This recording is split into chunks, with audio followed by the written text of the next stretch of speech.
In Ecuador, lawmakers appeal to a constitutional resource facing government violent repression in the wake of the 12th day of the national strike. In Grenada, National Democratic Congress, the NDC, led by Dickon Mitchell, wins with a little over 50% of the votes and 9 out of the 15 seats in parliament over the new national party, the NNP. In the United Kingdom, Conservatives led by the British Prime Minister Boris Johnson suffer a major setback in their partial election.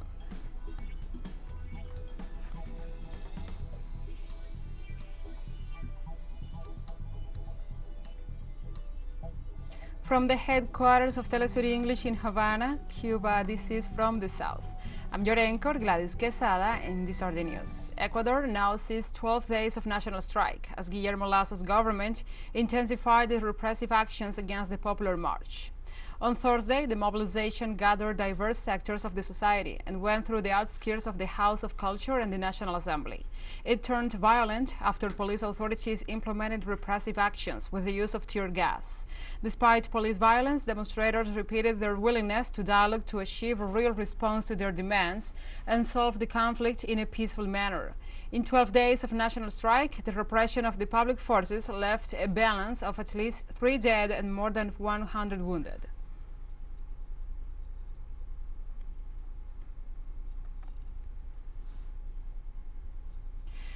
And now we continue. Earlier, indigenous movements in the Ecuadorian capital recovered the facilities of the House of Culture in El Arbolito Park to develop a popular assembly in the framework of the national strike. The demonstrators affirmed that they will remain there until the national government gives them a real answer to the 10 issues that they demand in their agenda.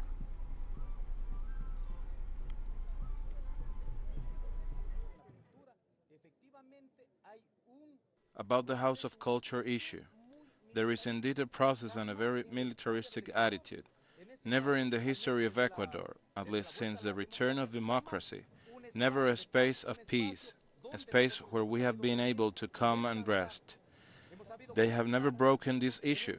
Therefore, dear comrades, if we say that the House of Culture is there, but what we need at this moment is an answer, we're going to see at this moment the national government about the proposals regarding its relationship. Likewise, the president of the Confederation of Nationalities and Indigenous Peoples, CONAIE, Leonidas Issa, indicated to the international community that the national strike mobilizes the broad militancy of the various social movements that are active in the country. Well, first to the world and Latin America. You must know that this is not a struggle of a leader as they pretend to make known internationally. That the problem is Leonidas Issa. You are looking at the organizations and the authorities of the national organizations who are here together fighting for these 10 points. And on Friday, faced the police violence and governmental repression, social movements activate a constitutional resource. In the framework of the nationwide strike led by the Confederation of Nationalities and Indigenous Peoples against the neoliberal policies of Guillermo Lazo's administration, the political coalition Union for Hope, along with the Citizen Revolution movement, activated the constitutional and democratic mechanism of cross-death, indicated in Article 130 of the Constitution. Its legislators reaffirmed their willingness to resign from their posts if necessary. Cross-death is the colloquial name for the legal instrument of mutual institutional annulment between two functions of the state, the executive and the legislature.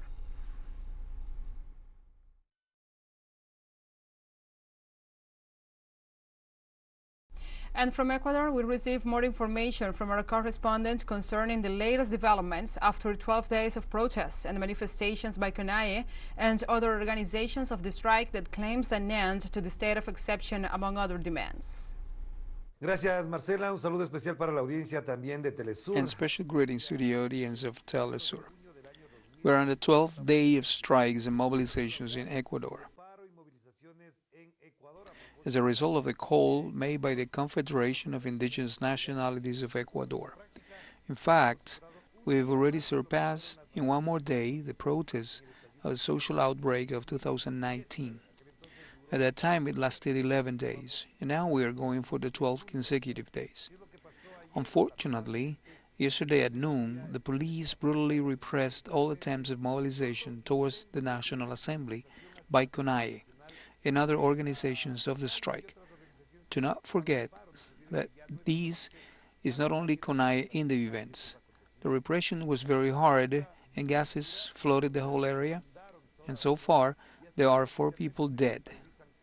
Yesterday one of them was killed outside the National Assembly, and the police claim that they do not use that kind of pellets with which he was hit. So the question is then, who shot him head on? The Human Rights Report states that in 12 days there have been 67 human rights violations, 4 dead, 3 people missing, and 89 wounded. But it does not count the number of detainees, which seems to exceed 150 people. Up to now, there have been no possibilities for dialogue, nor have bridges or conditions for dialogue been created by the government if we take into account the repression and the deaths, or by CONAIE itself. That is to say, the CONAIE has not said that it will take a step towards negotiations because there are 3 points in these negotiations that they claim, namely demilitarization, attention to the zone where farmers and indigenous people are, and not to issue any decree until the state of exception is repealed. In these circumstances, we are at an impasse, so the protests will continue with more indignation, precisely because of what we saw yesterday. These deaths and attacks on protesters exacerbates the mood of demonstrators, and today they are preparing for more. But it is important to know that in the National Assembly, the bloc of the Revolución Ciudadana says it has all the signatures to initiate the process of the cross death. However, this does not mean not to vote the cross death, just in case. That is to say, 46 signatures are needed to present the petition, and the Council of Legislative Administration processes it, presents the qualification for votes. In this process, President Guillermo Lasso has to go to the Assembly to present his report, to defend himself, and obviously to move on to political negotiation, because in order to remove him from office and have the Vice President take over, 92 votes are needed out of 137 in the Assembly. So we are attentive to these legislative movements that point to what many are saying, that the President is not in a condition to continue leading the country. But the votes in the Assembly are still necessary for that purpose. Topics. In Chile, workers of the state-owned company Codelco ended the national strike where they were protesting against the closure of a melting plant. Workers of the copper corporation Codelco reached an agreement and ended the mobilizations in rejection of the closure of the Ventanas smelter located in the Valparaíso region. This government's decision was took after multiple and frequent episodes of contamination in the area. According to local media, 26 unions participated in the strike, calling the plant's closure arbitrary. The General Secretary of Government welcomed the agreement, stating that the dialogue with the workers is vital to reach an understanding.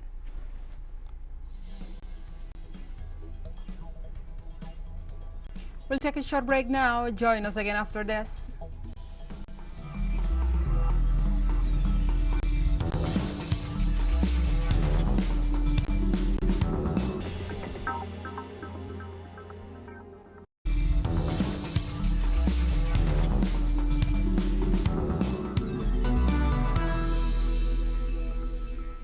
Welcome back to From the South.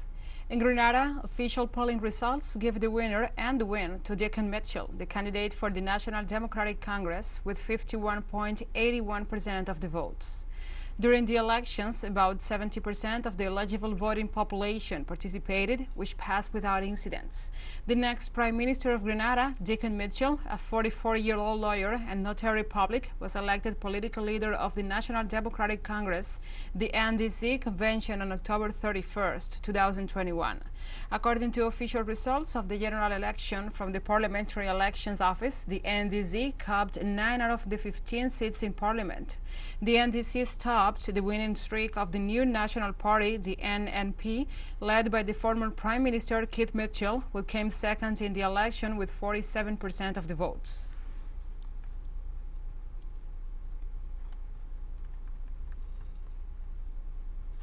Meanwhile, the first secretary of the Cuban Communist Party and president of the island nation, Miguel Díaz-Canel Bermúdez, congratulated Dickon Mitchell on his election as the new Prime Minister of Grenada.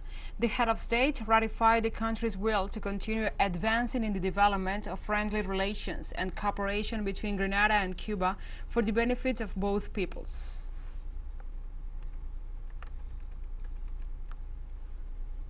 Brazil's indigenous movement have staged demonstrations in several cities to demand that the so-called time frame be retried at the Supreme Court, for they consider social demarcation criteria for native lands unconstitutional. On Thursday, the Supreme Federal Court will have retried the time frame thesis, but Court President Judge Luis Fuchs postponed such discussion without setting a new date. On the other hand, the political legal thesis is championed by landowners and economic sectors interested in exploiting indigenous lands. Under that premise, natives will only have the right to demarcate land that will be in their possession by October 5, 1988, the date the Brazilian Constitution was promulgated. In Sao Paulo, like it was the case in other cities, demonstrators also demand justice for indigenous activist Bruno Pereira and for British journalist Dom Phillips, recently assassinated in the Amazon. Bruno Pereira and Dom Phillips were killed for protecting the Amazon, for protecting isolated communities. And today we are here in the name of Bruno and Dom Phillips, demanding justice for all those who perished, for those who lost their lives to protect the rainforest. In Haiti, Government Commissioner Ronald Richmond said 8 prisoners died on Thursday out of starvation, lack of water, heat, and diseases in less cases. Richmond asked for help from the government, the private sector, and civil society to provide water and food to the prisoners, and explained that the deaths were caused by the rising temperatures in the cells which house up to 80 inmates at the time, which adds to inmates not being provided with a balanced diet. The prosecutor explained that since 2 cells in the penitentiary were attacked, they were forced to accommodate all inmates into the cells that have no access to the outside. Prison owner and overcrowdedness in Haiti stands at 454%, one of the highest rates in the world.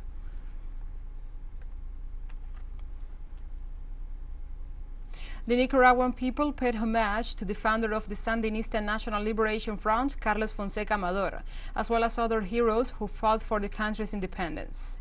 In the event held in the Plaza of the Revolution, La Plaza de la Revolución in Managua, people paid tribute to the fathers of the homeland in the mausoleum where the remains of the founder of the Sandinista National Liberation Front, Carlos Fonseca, lie. President Daniel Ortega and the Vice President Rosario Murillo attended the ceremony, as well as members of the Sandinista youth. During his speech, the head of state said that after years of struggle and resistance, imperialism is being buried, and a new multilateral world is emerging.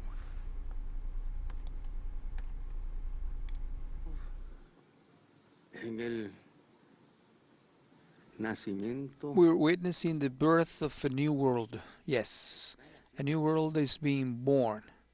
All births are painful, and this is a birth for all mankind, where imperialism is being buried, and democracy is born with multilateralism. The peoples are growing, strengthening themselves in the face of what are the death throes and claws of imperialism. The president also emphasized the unity of all the peoples in favor of peace, justice, and freedom. With the resurrection of humanity, the collapse of imperialism, and the people is coming out of its homes, the people rising up, the people uniting and exercising true democracy in a world for peace, justice, and freedom. We have other news. The United States Supreme Court has ended constitutional protections for abortion that had been in place nearly 50 years, in a decision by its conservative majority to overturn Roe v. Wade. Friday's outcome is expected to lead to abortion bans in roughly half the states. The decision, unthinkable just a few years ago, was the culmination of decades of efforts by abortion opponents, made possible by an emboldened right side of the court that has been fortified by the three appointees of the former U.S. President Donald Trump. The ruling came more than a month after the stunning leak of a draft opinion by Justice Samuel Alito, indicating the court was prepared to take this momentous step. It puts the court at odds with a majority of citizens who favor preserving Roe, according to opinion polls. In his final opinion issued on Friday, Justice Alito said that authority to regulate abortions rests with the political branches, not the courts.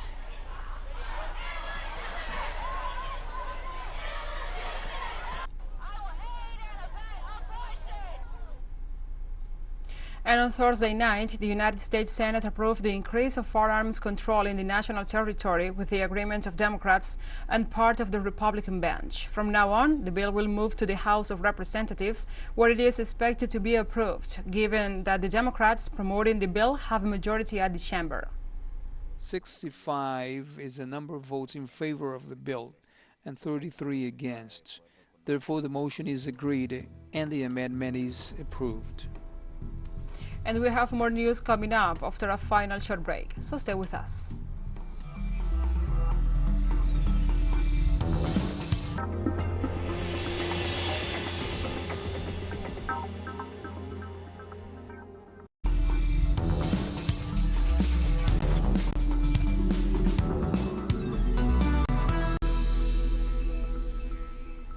Welcome back.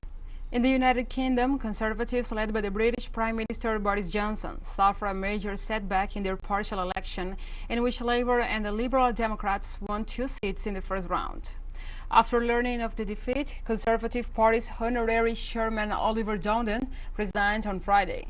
The defeat of the Tories in the constituencies of Wakefield, North England, and Tiverton and Huntingdon, which the Conservatives had won in the 2019 general elections, calls into question Boris Johnson's leadership and places him now at the center of criticism for the parties at Downing Street residence during the pandemic.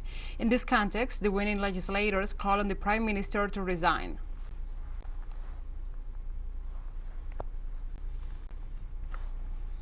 Tonight, the people of Wakefield have spoken on behalf of the British people. They have said without reservation, Boris Johnson, your contempt for this country is no longer tolerated. Your government has no ideas.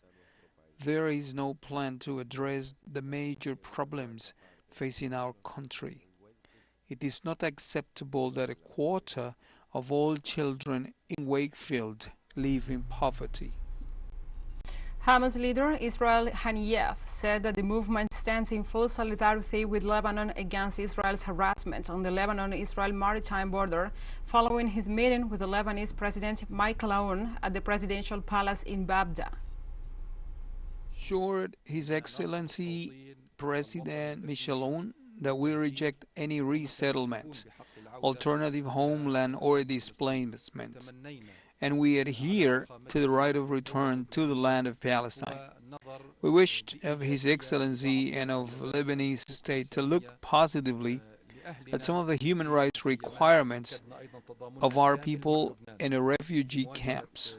We affirm our full solidarity with Lebanon in the face of this Israeli harassment on the Lebanese-Palestinian maritime borders, not the Lebanese-Israeli ones, in an attempt to steal Lebanon's natural resources, whether it is gas or oil.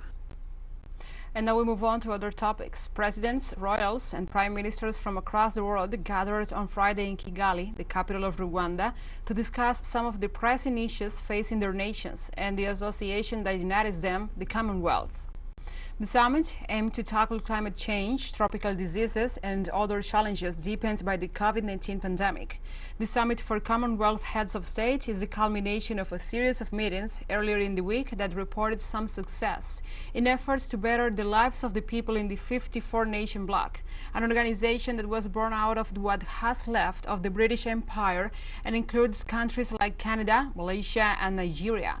Rwanda is the youngest member of the Commonwealth, having joined in 2009, and it is one of the only two constituted nations not historically linked to the British colonial rule. The other is Mozambique, which joined in 1995. And the Tunisian judges extended their ongoing strike for a third week in protest of the sacking of their colleagues by President Kais Saied. On June 1st, the Tunisian president sacked 57 judges, citing corruption and covering up terrorist cases, accusations that were strongly rejected by judges. Justices suspended their work in court and said the president's decisions were designed to control the judiciary and use it against his political opponents. Tunisia has been in the throes of a deep political crisis that has aggravated the country's economic conditions since Saied ousted the government, suspended its parliament, and assumed the executive authority last year in July.